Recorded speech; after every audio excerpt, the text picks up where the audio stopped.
Un enfant de 5 ans, ça veut dire qu'il rentre à la maternelle, probablement. Donc, est-ce que c'est un enfant, premièrement, qui est allé à la garderie auparavant?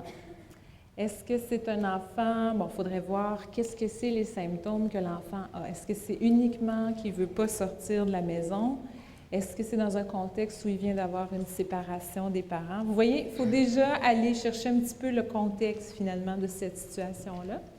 Mais dans les grands principes, c'est de rassurer l'enfant, de ne pas faire des longs discours, parce que des fois, on explique qu'il faudrait faire ça, c'est bien mieux pour toi.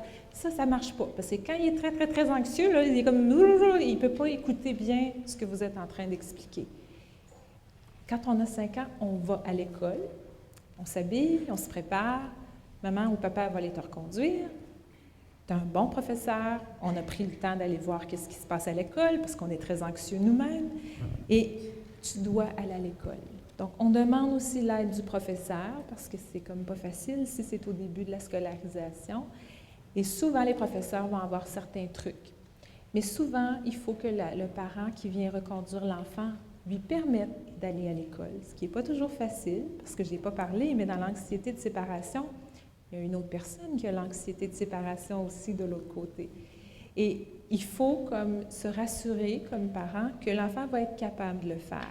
Et souvent, le papa ou la maman, il reste là, puis il regarde l'enfant. Mais là, c'est comme, j'ai peur pour toi. Fait que l'autre, il comprend, moi aussi, j'ai peur. Fait qu'on peut-tu rester ensemble?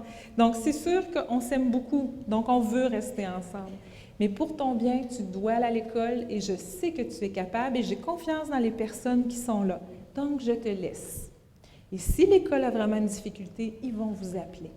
Mais j'ai vu souvent des parents qui avaient autant de difficultés que le petit enfant à laisser aller parce que c'était très, très, très anxiogène pour les deux côtés.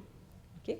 Parfois, il faut aller chercher un autre petit truc, un autre parent, ou la grand-maman, ou le grand-papa, ou une autre personne qui garde l'enfant, que l'enfant a un bon lien, qui va être un petit peu plus neutre finalement dans sa relation avec l'enfant. Puis ça, c'est pour le matin, puis le soir, on va le chercher, puis nous, on reçoit les bisous, puis on reçoit les câlins.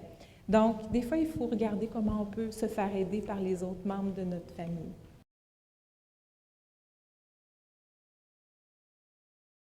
Je vais vous donner un exemple que j'ai assisté à une présentation récemment d'un psychologue qui travaillait sur la dépression chez l'enfant. Ce qu'il nous a dit, c'est qu'en Chine, jusqu'à tout récemment, il n'y avait presque pas de dépression et presque pas de suicide. C'était l'inverse, si on veut, des sociétés nord-américaines. De plus en plus, ils ont remonté la côte, malheureusement, du pourcentage de dépression et aussi de suicide, en devenant plus américanisés, si on veut. Pourquoi ça? On pense que c'est beaucoup la structure de la famille, de la communauté, elle a beaucoup changé. Il y a beaucoup de performances et effectivement, il est possible que dans les sociétés nord-américaines, il y a plus de maladies mentales que dans la population qui est moins industrialisée. Encore là, il faut faire attention parce que des fois, c'est dans sa manifestation extérieure que les symptômes peuvent changer et ils ne seront pas appelés maladies mentales nécessairement, selon les différentes cultures. Donc, c'est une thèse de doctorat, ça c'est sûr, pour répondre à cette question-là.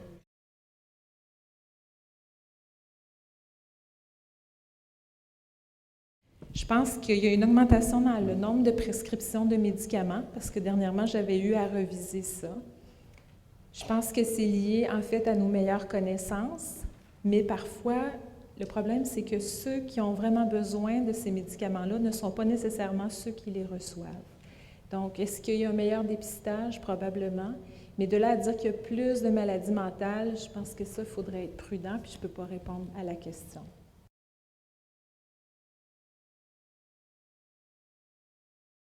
Ça dépend des jeunes. Moi, je suis très nuancée, mais je vous dirais que pour certains jeunes, c'est clairement l'abus de la substance qui donne un tableau dépressif. Pour l'avoir vécu, là, quand il a vraiment arrêté progressivement la consommation, son énergie est revenue, il y a eu d'autres sortes d'interactions avec les autres, son estime de soi est revenue meilleure et effectivement, on ne parlait plus de dépression. Dans certaines autres situations, la personne était aussi déprimée, puis là, elle disait encore, je me sens encore plus mal maintenant. Donc, je pense qu'on peut avoir différents types de présentations, puis ça dépend de la personne.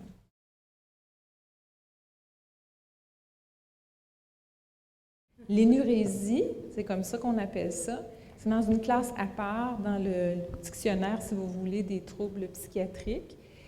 Je ne pense pas qu'on puisse dire que c'est un trouble anxieux. Par contre, des gens anxieux ont souvent envie d'aller à la toilette, même s'ils n'ont pas besoin d'y aller. Hein, logiquement, on est allé, mais on est toujours en train d'aller vérifier au cas où on aurait envie. Donc ça, c'est un trouble anxieux.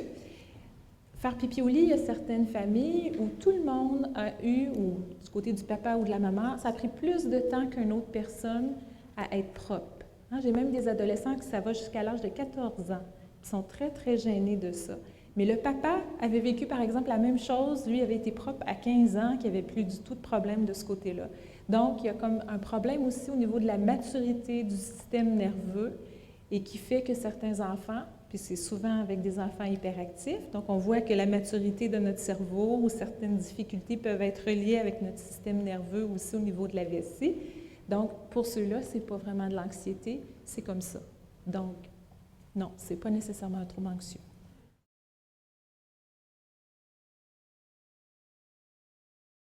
Effectivement, c'est difficile, puis c'est aussi... souvent, c'est avec les amis, d'autres personnes qui ont été, qui ne l'ont pas dit, parce que c'est souvent un sujet qu'on ne discute pas vraiment entre amis. Parfois, c'est en passant le message par un film, par une émission, par un texte qui traîne, puis qu'on essaye de faire voir à l'autre. Parfois, ça va être en disant, bien, je vais t'accompagner. Demandez-lui pas d'y aller tout seul, parce que ça, c'est sûr qu'il ne va pas y aller. Donc, accompagner la personne. Parfois, moi, je leur dis, il faudrait penser, parce que des fois, j'ai des amis qui viennent, le patient, puis qui dit, mon meilleur ami aurait vraiment besoin d'aide, mais il ne veut pas venir te voir.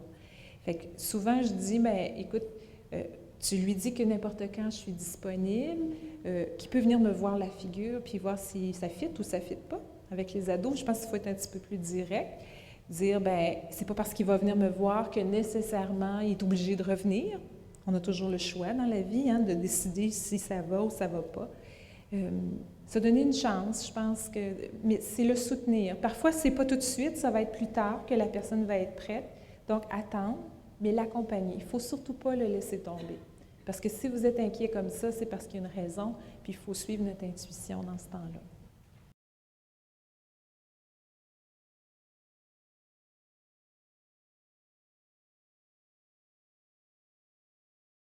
Je pense que l'Organisation mondiale de la santé voulait surtout appuyer les demandes de soins puis quantifier la problématique pour pas que ça passe inaperçu. Je ne suis pas sûre que c'était en termes d'une augmentation si grande que reconnaître que c'est vraiment un gros problème, que de tout temps, on n'a pas toujours adressé ça comme étant un problème, c'était passager, c'était pas grave, c'était un peu tabou aussi, c'était caché dans les familles, parce qu'il y a toujours eu des situations comme ça dans le passé.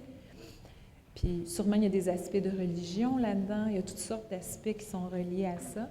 Mais je pense que le souci de l'Organisation mondiale de la santé, c'est de souligner puis soutenir les demandes de soins puis d'argent dans les différents pays pour faire reconnaître ça comme un problème.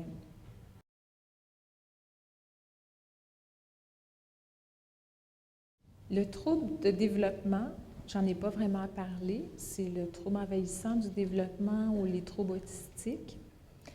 C'est une absence d'habilité de réciprocité. La personne n'est pas capable de ressentir l'émotion que l'autre ressent. Et ça, encore là, c'est le grand critère, là, la difficulté de socialisation. Mais elle est à différents degrés parce qu'actuellement, il y a beaucoup d'enfants qui ont ce diagnostic-là. Puis ça aussi, pourquoi il y en a plus maintenant, je ne sais pas. Mais ceux que c'est non spécifié, en général, c'est beaucoup moins prononcé puis ça a moins d'impact. Donc, on peut voir une certaine qualité d'interaction. Mais c'est très différent d'un déficit de l'attention. Donc, le déficit de l'attention, la personne a une réciprocité tout à fait usuelle, comme on peut voir habituellement avec un autre enfant, mais c'est un oublieux, c'est un lunatique, c'est un enfant qui est dans la lune, mais qui peut faire ses apprentissages habituels, qui peut avoir des amis, mais qui a tendance à oublier puis à être un petit peu éparpillé. C'est juste qu'il n'y a pas la composante hyperactive et impulsive que certains ont. Je vais arrêter là. OK. Mais un trouble envahissant du développement peut avoir aussi un déficit d'attention avec hyperactivité et avoir certains traitements plus symptomatiques pour ça, parce que dans le trouble envahissant du développement, il n'y a pas de médicaments spécifiques pour cette problématique-là. C'est de réapprendre, rééduquer au niveau de la socialisation, quelque chose qui n'est pas là dans le bagage génétique de la personne. OK? Mais c'est complexe.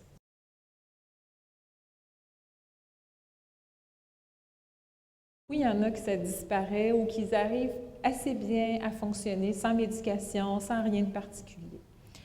On sait maintenant que certains de ces patients-là continuent à avoir les symptômes, qu'ils ont besoin de toujours faire attention d'avoir des genres de repenser à telle affaire sur le frigo, des moyens techniques là, pour dire il ne faut pas oublier mes clés le matin, il ne faut pas que j'oublie ci, ça.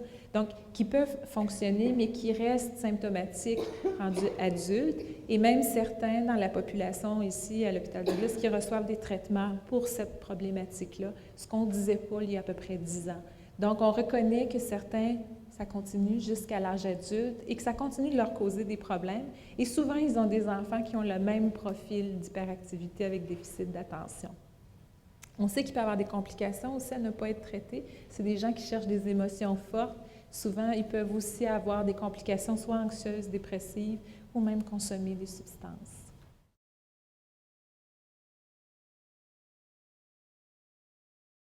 Mais je pense que c'est comme, peut-être je peux faire un parallèle. Est-ce que tout le monde est familier avec le syndrome de Gilles de la Tourette? Hein, c'est des tics. Avant ça, j'ai même des étudiants qui viennent qui ne savent pas c'est quoi encore. Fait que vous êtes bon, vous avez déjà entendu parler de ça. Donc, c'est des tics des yeux et habituellement ou du cou ou différentes parties du corps avec des petits bruits de bouche ou de reniflement. Ils font des petits bruits comme ça, puis des fois, il y a des petits tics. Bien, il y a des enfants qui répondent très bien, puis qui ont une petite médication, puis qui réussissent à fonctionner bien comme il faut. D'autres qui sont beaucoup plus symptomatiques. Donc, le tic en soi, ce n'est pas ça qu'on va chercher à traiter. C'est les dysfonctionnements dans le quotidien. Donc, si c'est le déficit d'attention, s'il y a 80% de moyenne, puis qu'il y a des amis, puis qu'il aime bien ça à l'école, puis qu'il est comme un petit enfant comme tous les autres, c'est pas là que vous allez avoir un problème. Si l'enfant est toujours en train d'oublier des choses, toujours, mais tu sais, entre un enfant normal et un enfant qui a ça, c'est pas une grande différence. Donc, ça va être vraiment quand ça lui cause des problèmes, souvent quand le professeur va souligner cette situation-là, parce que moi, quand j'ai des enfants qui me sont référés, je leur dis, bien, j'aimerais ça parler à ton professeur, parce que je veux savoir si dans une situation d'une classe avec 30 enfants qui sont tous en train de bouger, comment toi tu réagis dans ça? Et est-ce qu'il y a une détresse qui est là? Et ce que je n'ai pas dit tout à l'heure, c'est qu'on peut faire certains tests quand même sans avoir une photographie claire, précise de chacun des troubles. Il y a certains profils psychologiques qui démontrent un déficit d'attention. Donc, il y a l'attention visuelle, l'attention auditive, l'attention sélective. Donc, si vous voulez, cet enfant-là pourrait avoir une évaluation psychologique, plus une observation des professeurs ou des gens dans les services de garde pour dire comment il se comporte. Mais c'est toujours l'art de décider est-ce que cet enfant-là a besoin de traitement ou pas. Le trouble dysthymique, c'est pas facile. C'est que dans la dépression majeure, ça prend un certain nombre de symptômes sur une durée de 2 semaines. D'accord? Quand on parle de dysthymie, ce sont les mêmes symptômes, mais un moins grand nombre, 3 ou 4 si je me souviens bien, mais sur une durée plus longue. Habituellement, ça doit durer 1 an. Donc, si on a un enfant qui se présente, qui est triste souvent, qui ne se sent pas à la hauteur de la situation, mais qui dort bien, qui mange bien, puis qui a des amis, on pourrait dire, bien, il y a quelque chose, mais on n'est pas sûr. Quand ça fait, mais il a toujours été un peu morose, toujours un peu down, jamais heureux, peu importe ce qu'on lui proposait, mais c'est ça l'humeur dysthymique. Dans le temps, c'était considéré comme un trait de personnalité, un trait de caractère. Maintenant, on en fait comme peut-être une prémisse à un épisode dépressif majeur. Est-ce que ce sont les premiers symptômes d'un enfant qui va éventuellement développer une dépression majeure? Donc, pour une dysthymie, on va aller voir dans la famille, l'arbre généalogique. Est-ce qu'il y a beaucoup de personnes dans la famille qui ont fait des dépressions majeures, des maladies affectives bipolaires? Bien, si oui, puis que lui, il présente quelques symptômes, on va peut-être être un petit peu plus à l'affût pour voir qu'est-ce qui arrive avec cet enfant-là. Mais c'est plus les premiers symptômes, possiblement de quelque chose qui va être de l'ordre dépressif.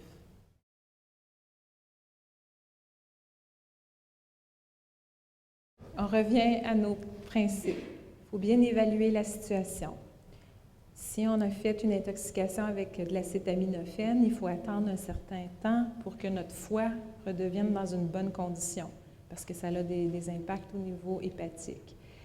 Une fois que ça s'est stabilisé, le fait d'avoir fait une tentative de suicide, ça peut être un symptôme d'une dépression majeure, comme il peut y avoir d'autres sortes d'enjeux pour cette personne-là. Donc, il faut bien évaluer le tableau clinique. Si cette personne-là a besoin d'une médication, toujours dans un contexte d'intervention familiale, d'intervention individuelle, tenir compte de la communauté autour de ce jeune-là, il y a une indication de le faire. Mais toujours, les choix de traitement doivent être faits de façon consensuelle avec le jeune. Un jeune qui ne veut pas prendre de pilules, ça ne donne rien de lui donner une prescription, il ne les prendra pas. Puis s'il vous dit oui, mais qu'il dit non avec sa tête à quelque part, bien, il va les apporter, vous allez penser qu'il les prend, mais il ne les prend pas. Vous allez augmenter les doses, mais finalement, ça ne fonctionnera pas. Donc, vous n'êtes pas dans une bonne avenue thérapeutique.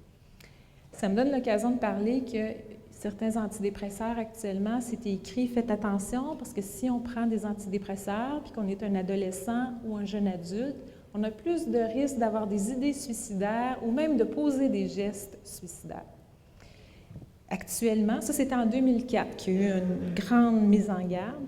Actuellement, on voit aux États-Unis et en Europe, dans les pays scandinaves, une augmentation du taux de suicide qui correspond à cette mise en garde-là, qui a entraîné en fait pas juste un arrêt de prescription de médicaments, parce qu'on aurait pu dire, OK, ceux qui font une dépression, on va mettre une intervention de psychothérapie plus intensive pour les aider, parce qu'il y a des approches de psychothérapie qui peuvent être efficaces dans le traitement de la dépression.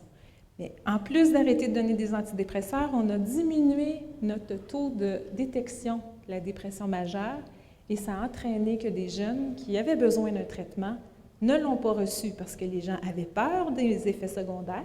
C'est vrai, il faut faire attention, mais il faut faire des suivis, il faut faire un encadrement régulier, mais c'est mieux de prendre une médication si on en a réellement besoin que de ne pas la prendre.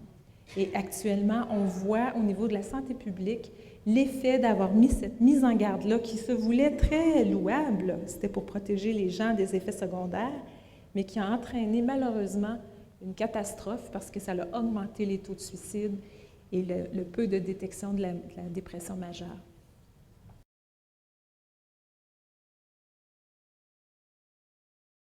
Je ne suis pas de l'approche thérapie familiale stricte là, dans le sens théorique du terme, okay? Parce que thérapie familiale, pour avoir fait une formation aussi à l'hôpital Sainte-Justine pendant plusieurs années, c'est des séances précises avec des focus précis d'une façon particulière. Ça, c'est la psychothérapie de type familial.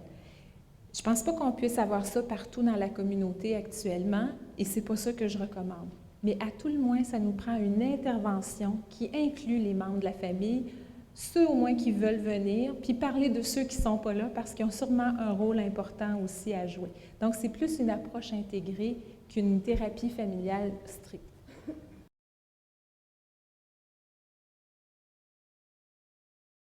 Je sais qu'il y a comme des impacts, en particulier chez les adolescents, quand le cerveau est encore en développement. Et les gens qui travaillent sur la toxicomanie ont vu que ça avait produit malheureusement des effets négatifs finalement sur le cerveau.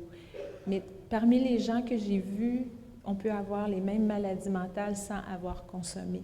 Parfois, il y a des jeunes qui aimeraient tellement ça qu'on dise que c'est à cause de la consommation, parce que c'est un drame aussi de vivre des phénomènes particuliers, surtout au début dans la psychose, et de dire « c'est parce que j'ai consommé du PCP ou de l'ecstasy en fin de semaine », mais ça rassure à quelque part, parce que sinon, on n'a pas le contrôle d'une situation qui est assez bouleversante pour les jeunes.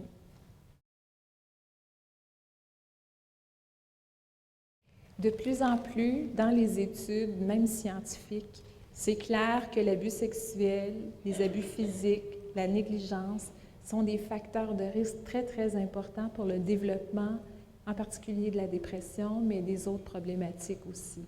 Donc, oui, c'est un facteur de risque.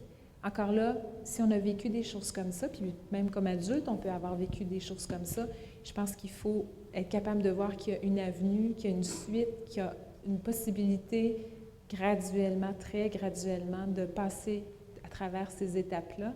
Mais c'est sûr que c'est important pour les intervenants de savoir au minimum qu'il y a eu des situations comme ça pour mieux aider les enfants ou les adolescents qui ont vécu des difficultés à ce point-là. On le sait, dans la population, en particulier chez les jeunes qui sont en centre jeunesse, peuvent avoir vécu toutes sortes de traumatismes difficiles. Donc, il faut vraiment être soit à l'affût, garder ça en tête, puis aider, soutenir les personnes. Mais c'est sûr qu'il y a des relations entre ça et le développement de certaines maladies mentales.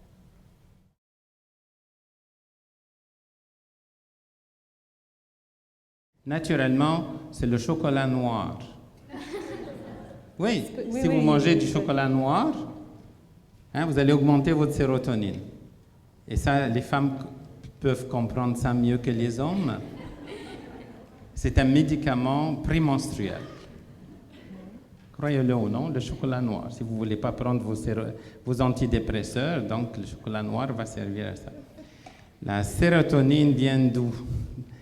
Elle vient de la mélatonine aussi. Vous vous rappelez, il y a une hormone dans notre cerveau qui contrôle le sommeil.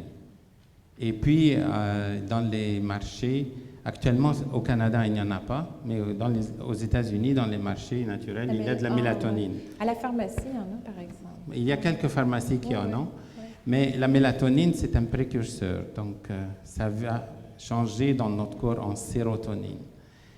Naturellement, je n'ai pas compris la question, mais naturellement, ça veut dire dans quel produit il y a la sérotonine, c'est ça peut-être? Non, je pense. L'activité. Ah, oui, c'est sûr. Ah, naturellement, c'est sûr, vous pouvez augmenter votre sérotonine en faisant du sport, en mangeant du chocolat, en gagnant du poids, etc. non. Mais je pense que ça vous amène la question de la thérapie par la lumière. J'en ai pas parlé tout à l'heure. La dépression saisonnière, souvent à l'automne, les gens peuvent faire des dépressions parce que quand on est dans la période actuelle où il y a une diminution de la luminosité, effectivement, ça peut jouer sur notre cycle au niveau de la mélatonine puis du circadien.